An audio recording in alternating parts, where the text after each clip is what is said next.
Good afternoon, everyone. I want to thank you for coming to this session where we'll have an opportunity to talk about the Viator and Bethany House.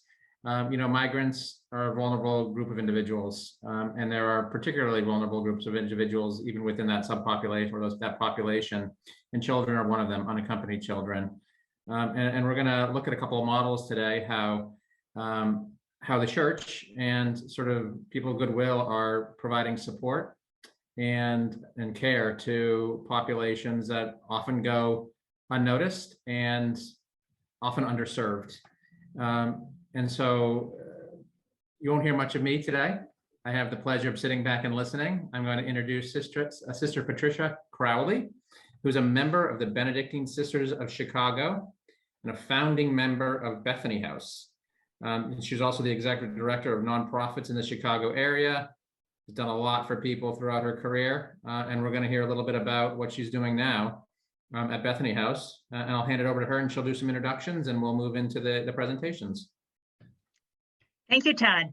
Good afternoon, and I want to welcome you all to this important webinar. With me is Sister Kathleen Mulcahy, who is a Springfield Dominican and the executive director of Bethany House, along with Viatorians, Brother Michael Gosh, co-founder of Viator House Hospitality, and now the director of housing and programs there. Finally, but not the least, I am with Father Corey Brost, another co-founder of Viator House, and now the executive director. Both of these groups welcome young asylum seekers and offer them housing and supportive services. Today, we invite you to consider beginning your own houses of hospitality in your part of the country. We did it. You can too.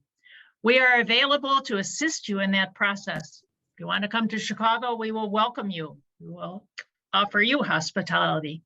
Please note that this webinar is being recorded and will be available to you and others. We'll begin today with an overview of the situation of young asylum seekers in our country, followed by a description of the response made by Bethany House and Viator House, and of the key elements in this model of offering hospitality. We also invite you later to a follow-up webinar on January 20th that will look at the practicalities involved in starting such a house. If you have questions, please put them in the chat box, and then toward the end of this webinar, Bethany Welsh from CMSM will monitor those questions and offer them, and we will try to respond to them. I'm also playing the role of timekeeper so that your time here will be well spent. So now I'm going to turn it over to Michael. Good morning, or good afternoon, and thanks, Pat, and welcome to our presentation. In terms of unaccompanied immigrant children coming to the United States, according to border officials, by September 3rd of this year, 130,710 encounters between border authorities and unaccompanied minors took place this year alone.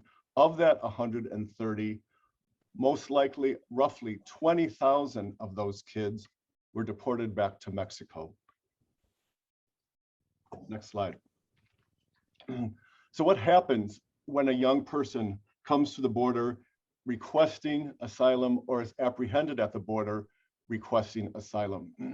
If they are from Mexico or from Canada, most likely they are deported back to home country.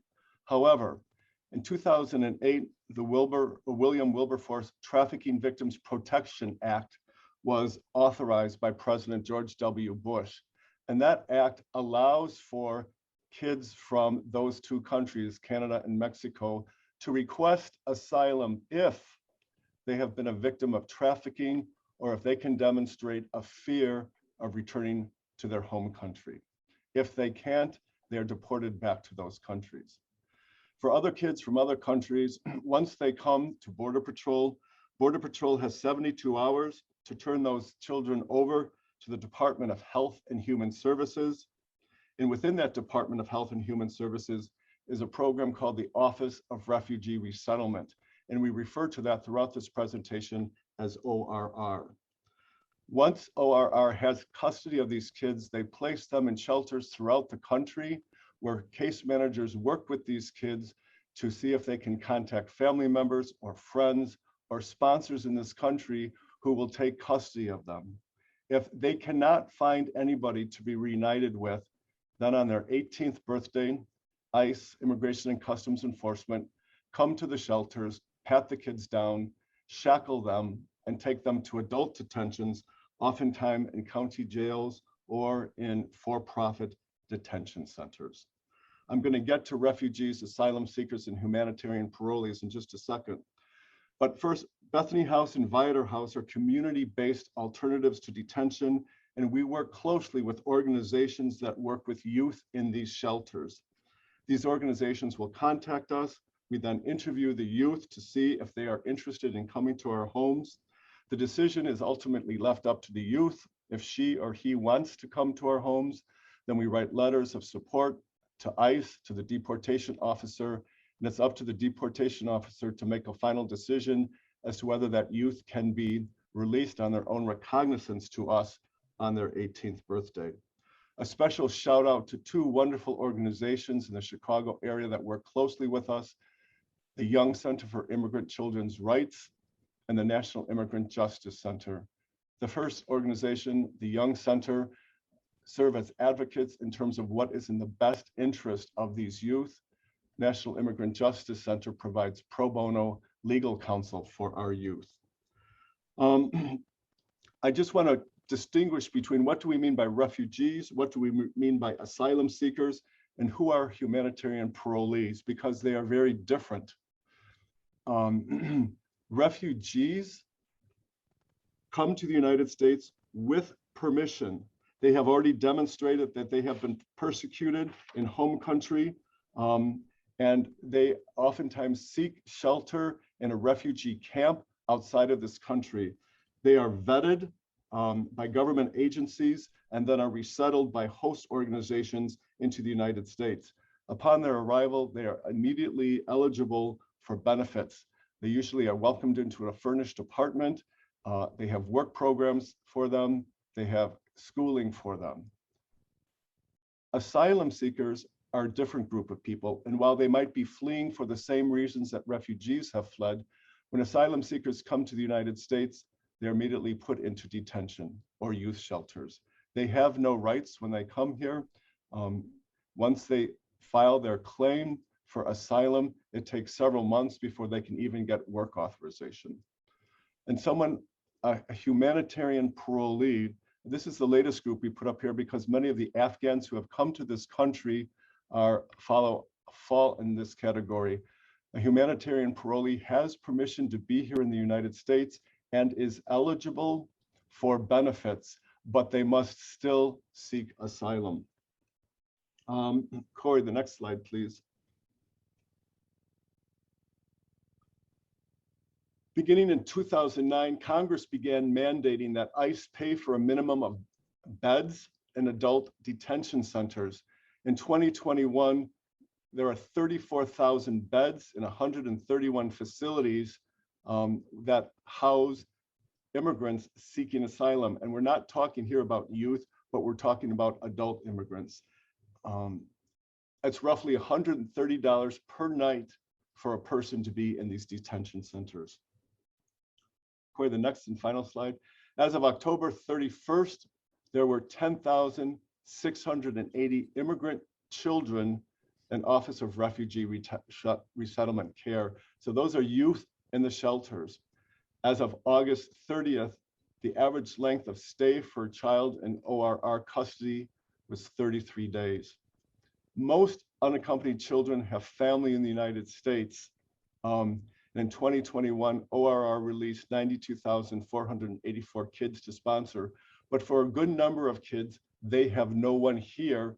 And if on their 18th birthday, they have no place to go, then they're going to adult detentions. And that's where you come in. Viator House and Bethany House are are just a few of the organizations in the United States that provide this care for youth. I know there's another program in Michigan that does wonderful work as well, but the numbers of kids needing spots, needing places to stay, far outnumber the number of beds that we have available. There are two links there if you want more information on unaccompanied immigrant children. Feel free to copy those links down and get more information.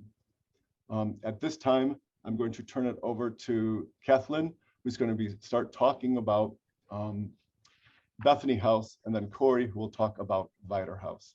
Thank you. Just a point of information real quickly. Those links are in the chat box. So if anyone would like to keep them, you can just copy them from the chat box.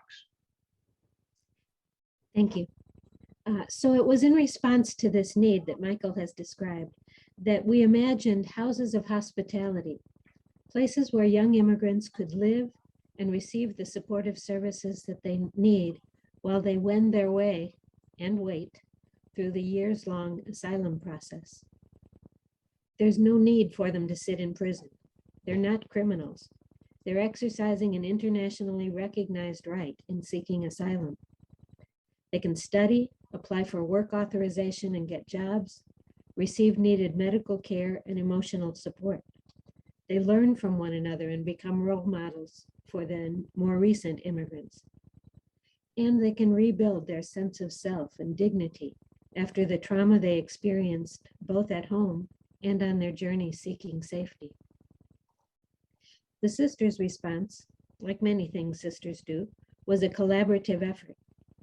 Sister Patricia Crowley, whom you met just a moment ago, completed her term in leadership of her congregation and recognized the need of young women immigrants to have a place to call home and the supportive services they need. She called a meeting of sisters she had known during her time in LCWR Region 8, that's the Leadership Conference of Women Religious. Sisters from about 20 congregations came to that first meeting and began the planning process. That was in February of 2017. By October 2017, Bethany House of Hospitality opened its doors. What happened between February and October, and in the 4 years since then, is what we invite you to consider. Other congregations have joined those initial 20. Bethany House now counts on the support of 20 sustaining congregations who offer multi-year pledges, and an additional 28 supporting congregations who offer support year by year. The board of directors, staff members, and volunteers also include members of those religious congregations. Next slide, please. In the past 4 years, Bethany House has welcomed more than 60 young women and 12 small children from 17 different countries. Right now, we have women from Nigeria and the Democratic Republic of the Congo, Pakistan and Afghanistan, Honduras, Guatemala, and El Salvador.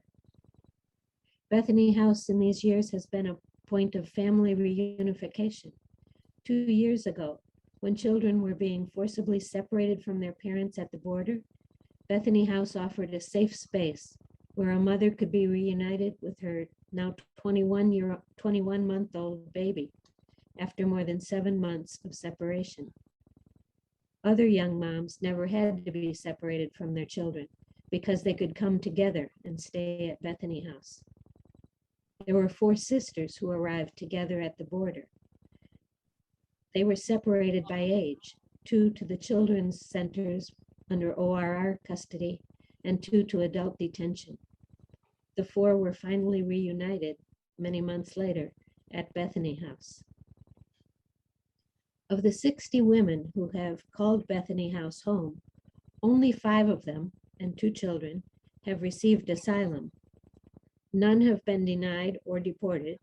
The asylum case backlog simply means it can be years between their hearings. 5 of those 60 also gave up and returned home by voluntary departure, either to be reunited with a spouse who had been deported or to help care for family members who were ill. There were 8 women who have been reunited with extended family members here in the US. 6 have finished high school and taken college or vocational education courses. And we have 3 more set to graduate from high school this year. Their dreams include college and professional careers. Interestingly, nearly all the women who have talked about their future plans imagine themselves in service careers, medical or legal or counseling. They recognize the many who have helped them to begin their new lives, and they want to give back. Now I invite Father Corey to talk about the founding and impact of Viator House.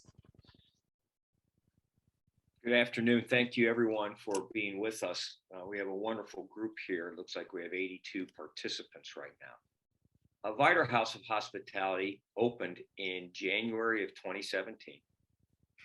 It was envisioned by Brother Michael Gosh, who's with us today, as he worked in immigration issues in Chicago and saw the tragedy of young people turning 18 and being handcuffed and taken away. Viator House has been an off-ramp from that brutal, cruel process for 83 men from 21 nations since we opened.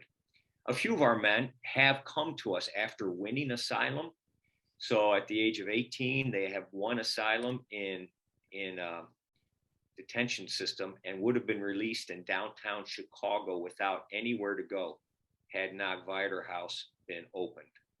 Viator House was opened by the Viatorians, the Clerics of Saint Viator, a Roman Catholic religious order of brothers, priests, and lay associates that was founded to work with young people in rural France. And in late 2016, Brother Gosh approached me, and we approached our community and asked for seed money to open Viator House. You can see in the picture here our entryway, our main hallway, where we proudly post the flags of every young person that represent each young person and our staff. It's really significant. One of the reasons we believe we have found success in creating a wonderful culture of accompaniment is that 3 of our staff members are immigrants. 2 are adult men who came to the U.S. seeking asylum themselves. Since we have opened, we have reunited 28 participants with family. Once young men are cleared to live at Viator House, they are released, what's called released on recognizance, which means that they are free. The young men are not in our custody or under our legal supervision. We are not their sponsors. And so young men can leave Viator House at any time if they move on to live with family, or if they've been here for a few years and through work and education have prepared themselves to live in apartments. So as you can see here, 33 have moved on to live independently or with friends. For those who have no family, several of our men have stayed for 2 to 3 to even 4 years. But Viator House is a program where we invite our young men to grow intellectually, educationally, and if they so choose, spiritually in the religion of their choice. And so several young men have stayed with us for a few years, graduating high school, attending community college. We have very successfully, since the beginning of the pandemic, helped 11 men move into apartments. And recently, 2 of our participants have moved into apartments and become sponsors for younger minor members of their family. One participant sponsored a niece, and one participant sponsored his 16-year-old brother. So with our help, we actually helped them move into apartments and reunite with family. 3 participants have won asylum while living at Viator House, but as Sister Kathleen said, we are most of our men are still waiting. Sister Kathleen now will talk about the key elements to a house of hospitality.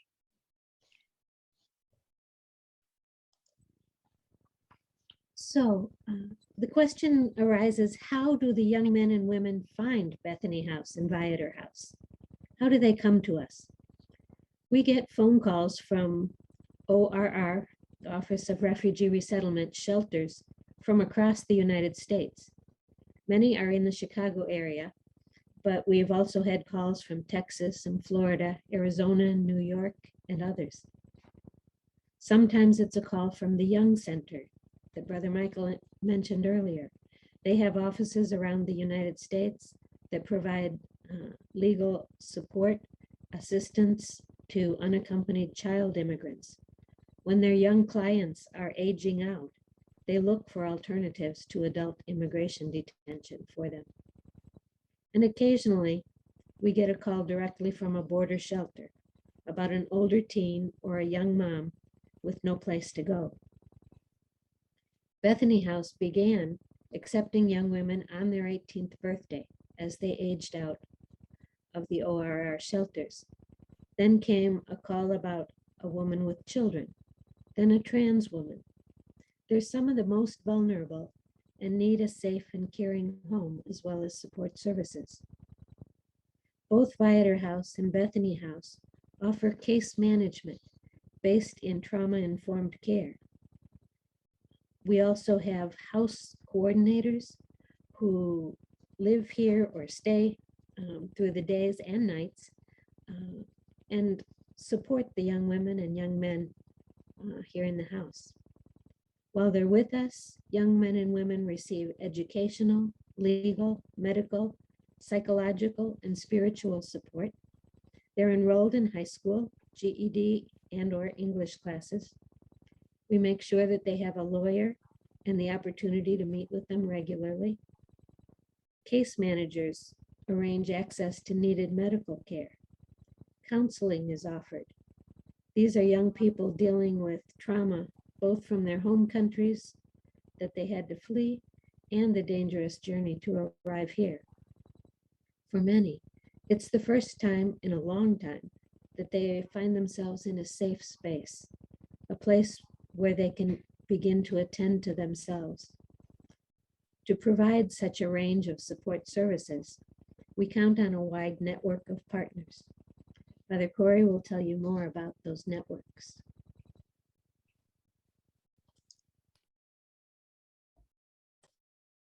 What's really important when it comes to a house of hospitality is to be grounded in community support. And we have found overwhelming amount of community support at Viator House. We're proud, though founded by a Catholic religious order, we're a proud interfaith institution.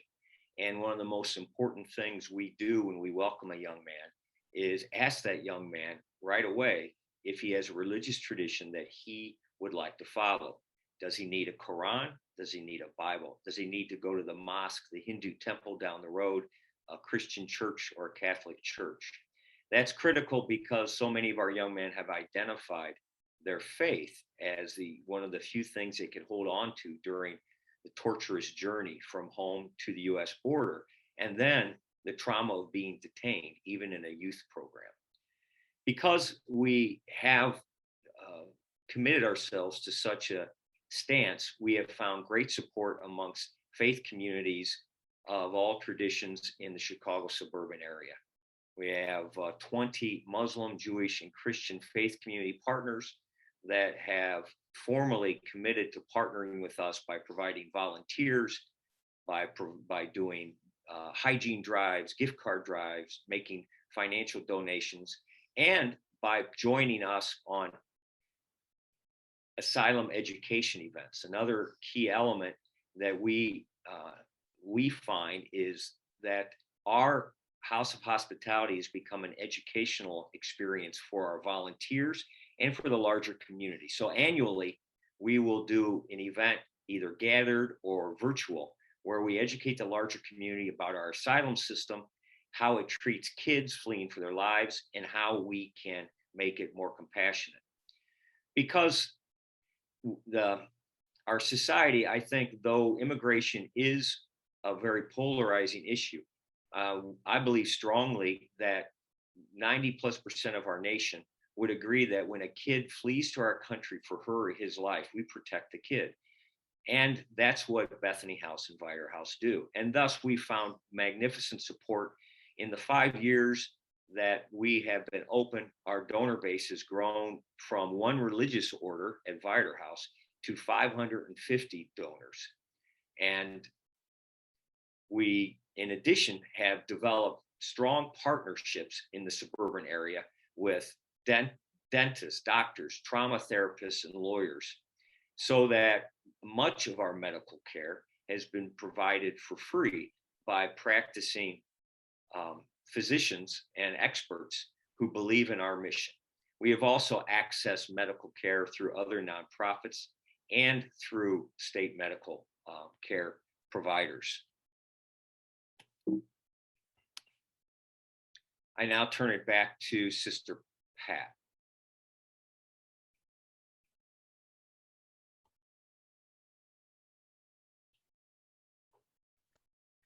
Now you can see and hear me. Thank you, Corey and Michael and Kathleen. We're trying not to overwhelm you with details, so be sure to put your questions in the chat box so we can address those in a few moments. We have several questions there already. So we hope this brief overview of the current situation of these young, vulnerable, courageous asylum seekers in our country has given you a sense of the need for such houses of hospitality in various parts of our country. Now we want to give you an opportunity to ask questions that are specific. So I'm going to turn this over to Bethany, which is a very appropriate name for our moderator there. And she will tell us what your questions are. Great. I wanted to echo real quickly the importance of people replicating this model just from my personal experience. Since March 2020, I have traveled to Arizona 3 times and Florida twice to meet a young man on his 18th birthday and travel with him back to Viator House, because the advocates and the attorneys in those areas know of no other models like Viator House and Bethany House. And indeed, we currently have 23 young men with 2 rooms open. And the last young man we welcomed just this week came from an ORR sponsored program in Houston, Texas. So we do hope that there are folks here, some of the 84 folks who have joined us today, who want to start the journey toward their own house of hospitality. Now I will be quiet and take for questions. Absolutely. And I would say that's 100% why I asked Todd and our friends at MRS and JFI if I could help out in any way with this webinar, because in my career, in the last 20 years of working in immigration related spaces, from advocacy to direct service to asylum accompaniment and legal services, et cetera, this is one of the most hopeful, most innovative, and really as a Catholic, most compelling models I've seen that prioritizes and centers the young person, that is attentive to their spiritual needs as well as all of their material needs, and is done in such a collaborative way, the best of being church, right? So it's such a gift to have you with us and for you to share. And we do have some wonderful questions. So one of the key things, and I think some of it might have been clarified as we went on, but it'd be helpful, and maybe this is for Michael, the difference between refugees and asylum seekers.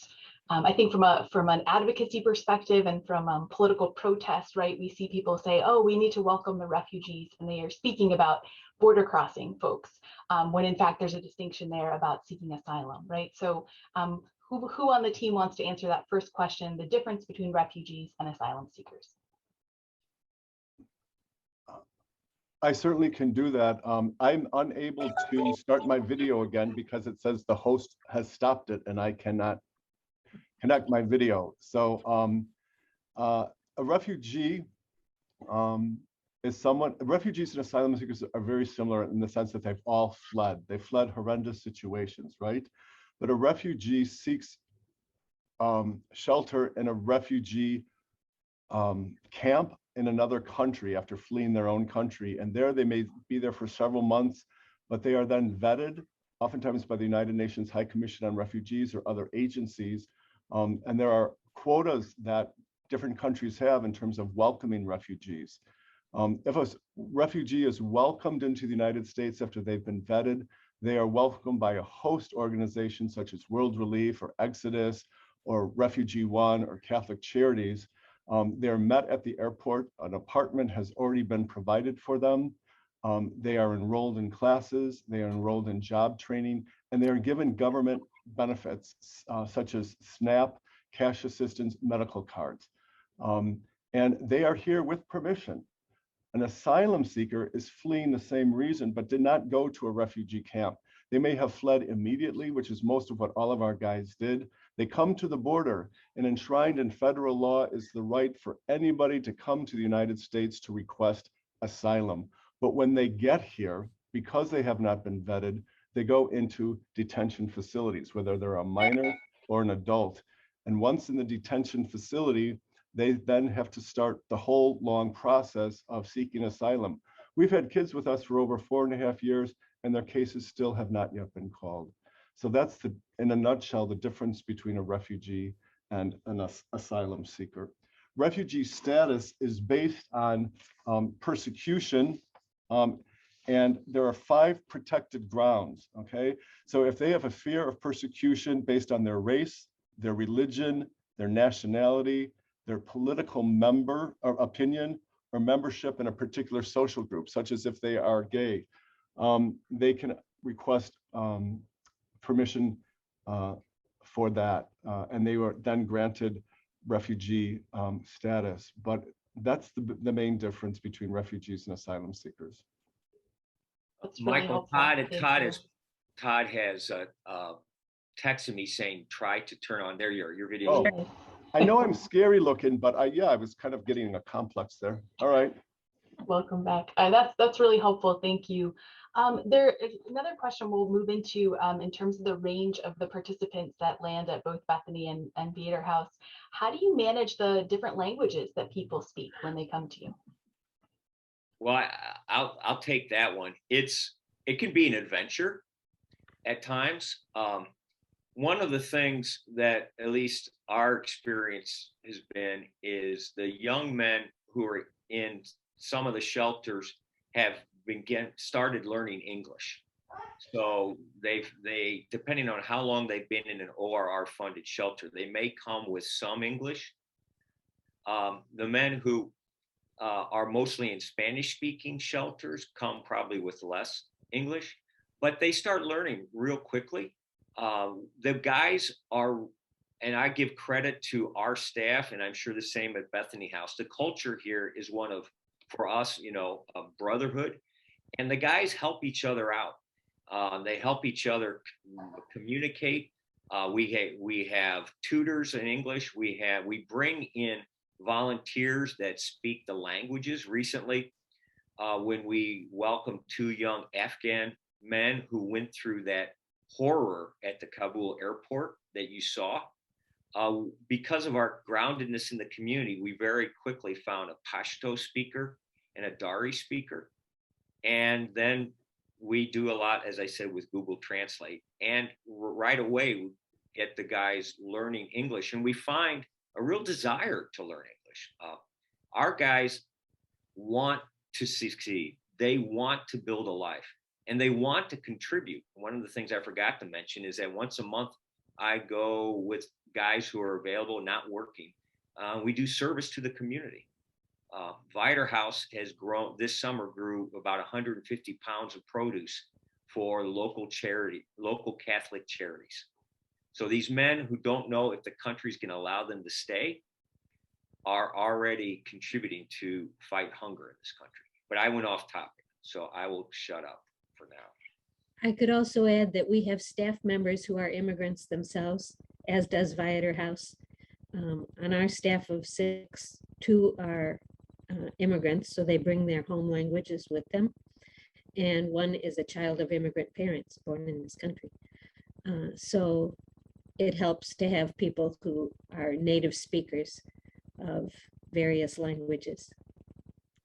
It's important to I note, would too- just mention that at a recent fundraiser that we had, one table had 5 languages being spoken and translated back and forth. I think we have to realize that many people outside the United States speak several languages and are able to do that. And I think many it- in the United States speak multiple languages. I think it's also important to highlight that many of the youth, and I'm sure it's the same at Bethany House, many of our youth have been in detention or shelter care for 8, 9, 10, 12 months. And so while they're in shelter care, they're going to school every day and learning English. We've also had people in shelter care, and something else I didn't mention, but if a youth, and many of our youth may come without documents that can authenticate their age, if they appear to be older than 18, their jaw is scanned, and if this jaw indicates that they could be over the age of 18, whether or not they are, they go to adult detention. So we had one young man who was in adult detention at age 16 and didn't come to us until after he was 18 and a half. So they learn English that way as well. Tremendous intentionality strikes me in how you structure the program and all of your partners that make this accompanied process so rich, I think, for the young people you're serving. There's a question about how you handle legal services, and specifically, do you make use of any kind of virtual legal aid, so sort of by distance? I'm going to guess the person posed that as a way of saying, can people be involved, attorneys be involved and support you, even if they're not local to you? The NIJC and legal groups that provide legal services had to go online last year during COVID. And so virtual representation has become very normal. In the meantime, court cases were delayed and that kind of thing. It's not ideal, but yes, it's an alternative when necessary. And NIJC uses pro bono firms, and sometimes those pro bono lawyers are outside of Chicago, and so that work is done virtually. I just was with one of our former participants, and her lawyer, one of her lawyers, is in New York. So we'll put in a plug if you are an immigration attorney or the parent of an immigration attorney or the spouse of an immigration attorney, and you're motivated to help them get involved. I think you could probably email one of our colleagues here. I'll also put in a plug for Clinic, which is the National Catholic organization that does legal services around immigration, and there's lots of ways to plug in there. Another question we had in the chat is there a minimum capacity, I think, in the House of Hospitality for this model to work? So the number of beds or the number of rooms, the number of young adults you can accommodate. Is there like an ideal number maybe? Things change every single day, you know. Yeah. And Pat and Kathleen and Corey will tell you that too. When we opened with 5, and we soon grew to 20. And because we only had 22 bedrooms, we changed 5 offices into bedrooms because the need is so great. An ideal number, if people are thinking about doing this, my advice would be to start small and grow, because you're going to learn so much in those first several months. But Pat and Kathleen, you started with a smaller number and then gradually grew, but you took in children, which was, incredible. Right. The house we first began in had a capacity for 10. And we turned one room into a room for a mother and a child once that need surfaced so greatly. And I think we began with 3 or 4. I'm trying to remember. It was at least 3. And we quickly grew to 10. And that's why we looked for another house. And we actually now use the house that belongs to another religious community, the Scalabrini Fathers, and they've given it to us rent-free. We pay all the expenses, but so that's another form of collaboration among communities that has happened in our history. Thank you. And I know that's really going to be the subject of your next webinar on January 20th, right? Really the first steps of building out a house of hospitality. There was a question about the comment about the young people being able to be really free, to have free movement back and forth with the larger community outside of your house of hospitality. And the question says, how free are residents to relate to the general public? And is there a danger of it? I'll just read this directly, that they may meet up with the wrong crowd. Any responses or ways to respond to that? Well, one of the things, I mean, I'll take a shot at that. With any young person, 18 to 22, there's a danger that young person is going to meet up with the wrong crowd in our society. And one of the most important thing we give our guys at Viator House is freedom and agency, which is the most important first step for recovery from trauma, control over your life. Now, we do have a covenant that our guys agree to follow, which is an agreement to be in by a certain time, to not use drugs and alcohol, to notify us if they're going to go overnight somewhere. And basically, we've created I believe, a culture of camaraderie here, so that our guys are really open to our discussions with their case managers, with our house coordinators about safe behavior and where to go and where not to go. But the model depends primarily on not regulating them, but building relationships with them and guiding them, recognizing that they're going to make mistakes and helping them walk through those mistakes, learn from those mistakes, or redirect themselves. So there have been times where we've gone, where is he? Why didn't he come home? And then we just have a conversation, about, is everything all right? Where are you? Please tell us. And be careful if you're in Chicago. One of the things we're planning to do is bring in a police officer to talk about safety in Chicago and, gang affiliations and such. I'll stop there, and Michael or Kathleen or Pat might want to add. I could say it's the very same thing here. People don't always make the best choices in that age, but they are very conscious of their status in seeking asylum.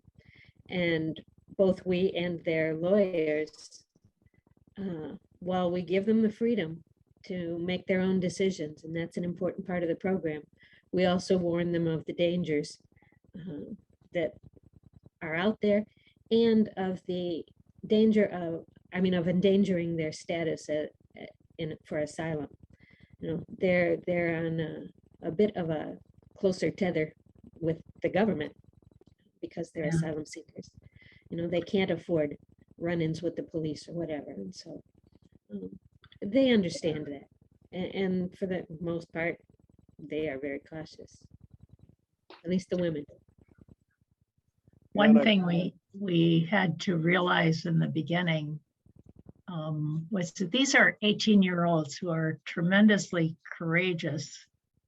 And also, once they are in a safe environment, we need to remember that they haven't had an adolescence, and so we have to remember that they still are very young. And so the companionship and kind of walking with them and helping them as they make decisions is important. And I think one of the things, and Kathleen, you might talk about this a little bit, we are just, when we work with some of the young women, it seems like a good thing for them to move out into another situation, and we want to walk with them as they do that. So we're just beginning a formal program to do that, which we call Beyond Bethany. Mm-hmm. So I just mentioned that. We are really just beginning a program called Beyond Bethany, formalizing both a mentorship while the young women are here, that helps them prepare for independence in this culture, in this country, as well as a companioning once they're out on their own. I think it was Corey talked a little bit about the young men who have moved out into apartments. So it's finding someone who can help them search for that first apartment and help them get set up. You know, for the most part, these are young people that don't have families here. And you know, an 18 to 20-year-old doesn't just move out on their own like that overnight. These people, young people, need the same support as anybody else moving out to college or through college. And so we're kind of the backup family system. And that's the program we're trying to formalize a little bit more now, because again, we recognize the need. It's a response to the need the young people have shown us. As Corey said, you know, one of the best ways for the kids, I always call them kids, but for the young people to heal is to be able to make their own decisions. But another important step in helping young people heal is allowing them to tell their story in their own words, in their own time, and in their own actions.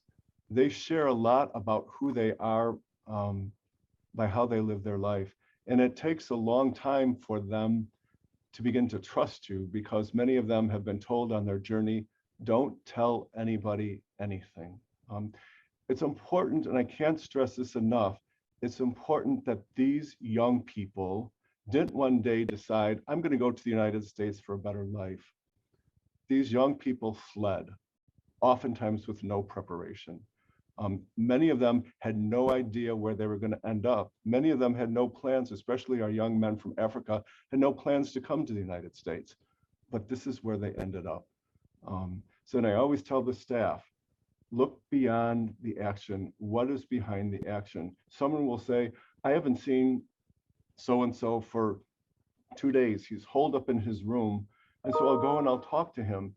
And the kid might say to me, yeah, yesterday was the anniversary of my friend's death. He died while we were en route here. And so there's always something that's going on with the young people. At the same time, you go to Bethany House, you go to Vider House, you talk to these young people, and you wouldn't think that they were victims of trauma, or they had been traumatized in any kind of way, or survivors of trauma. They present as everyday kids. The other thing to remember is that an 18-year-old is an 18-year-old is an 18-year-old, no matter where they are from. They love music, they love their hair, they love clothes, and they want to experiment and live life. And as long as you understand that, as long as you build a healthy relationship with the kids, we've never had to call the police on any one of our young men in the almost 5 years that we've been there. And that's a testament to the staff and also a testament to the young people in terms of their willingness to want something better for themselves.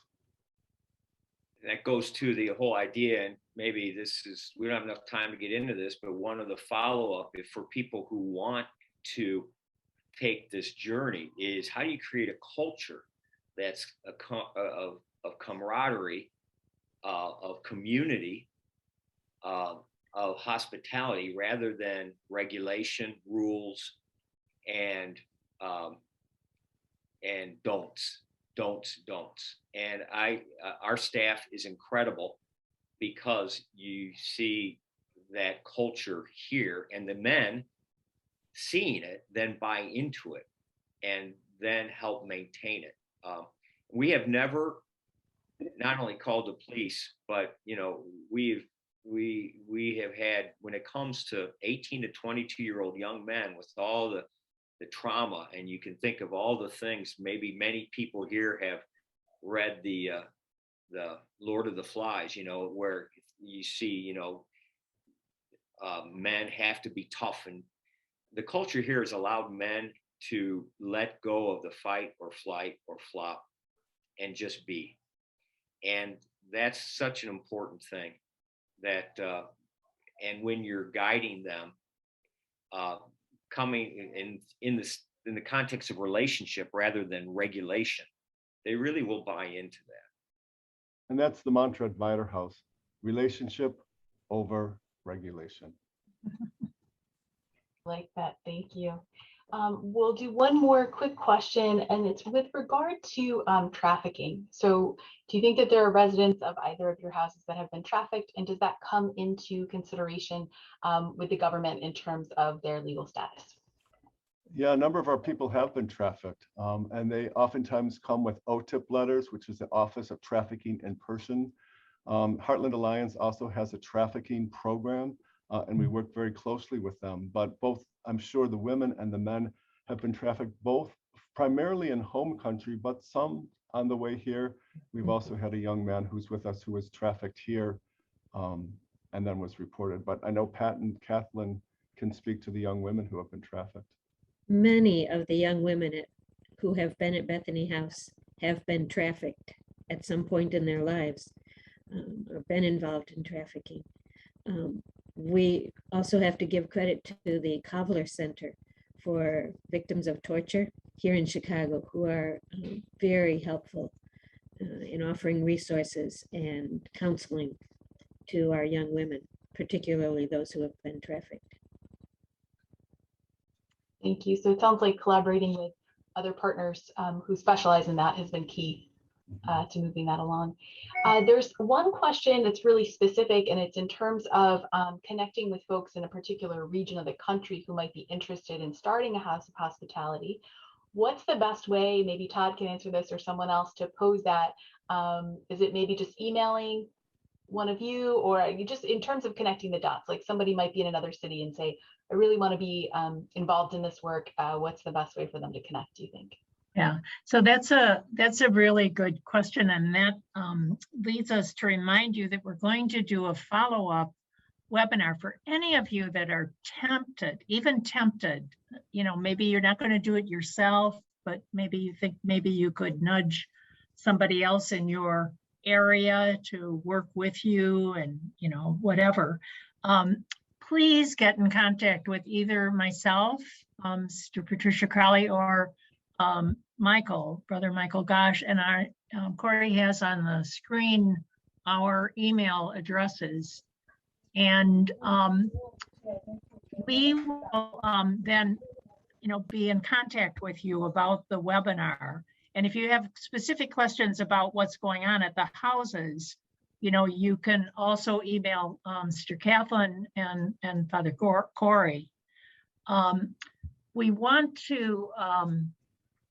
I saw a question in the chat box about Dubuque, Iowa, and I just want to say that both the Cincinnati Dominicans, Patty, and the BVMs, and also the Dubuque Franciscans, I think, have become a recent funder of ours.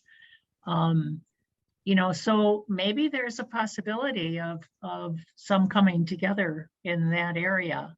And we can certainly think with you about that. And as we said in the beginning, you know, if you wanted to come to Chicago, we'd be happy to put you up, you know, to welcome you, and to arrange for someplace for you to stay and to visit our houses, to sit and talk with us about this, because we do think this is a good model and that it can be replicated. And we wish it were not going to be a need, but it is going to be a need for a while, a long while. It's also, so I think, oh, go ahead. I was just going to point out that we also have started to build relationships with two congressional offices, and hoping to those relationships down the line could lead to some type of movement in our government to redirect some of the funding from detention centers to alternatives. For example, what Viter House does costs about $90 a day with all the services we provided, compared to what the government pays, $130 a day for a jail cell. And also, just before we end, I just wanted to end with just a real quick story about why the caliber of the young people with whom we work. I was driving, this is a few years ago, one of our young men, a young Muslim man from Bangladesh, we were running an errand, and he said to me, Father, I don't have a job right now. I can't even work. I don't know when my case is going to be called, but I know I can still help people. And I found out that I can actually give my blood a couple times a year to help people. I want you, please, to tell me every opportunity I can to donate my blood. On one level, that tells you the character of these, that I think is consistent across the board, even the guys who suffer from trauma, but also even from a Catholic perspective, that hit me as part of the Eucharistic narrative. Jesus saying, all I can give is my blood, but I'll give my blood for the life of the world, for others. And here's this young Muslim kid who escaped all the way from Asia to the US saying, I'm willing to give my blood for this country and for the people who need it. Yeah. And one other thing I wanted to say is that, you will find that people in general are really looking for a way to help and, have been supportive of both of our programs.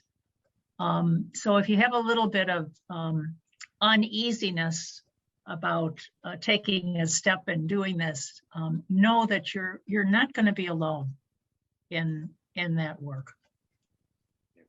We have 70 plus volunteers at Vider House active as tutors, Likewise.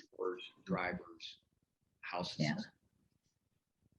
And So we I have at think least Bethany, is there any other question that you want us to address? I think we have like 2 minutes. You covered it all, and just so grateful for your expressions of hospitality, which are emanating through the screen. So thank you. all, Okay, Todd. thank you.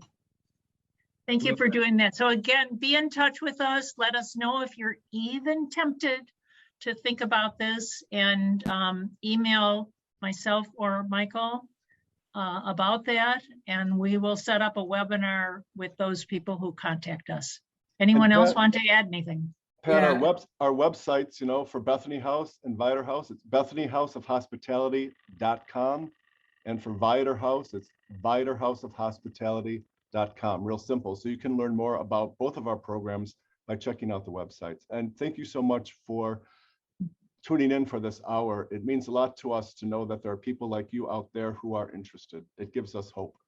And a thank you to Todd Scribner and the Office of Migration Policy for the U.S. Conference of Catholic Bishops for hosting us, and for all the work that you all do on a daily basis advocating for a just and compassionate immigration system. And Todd, if there's any final words from you.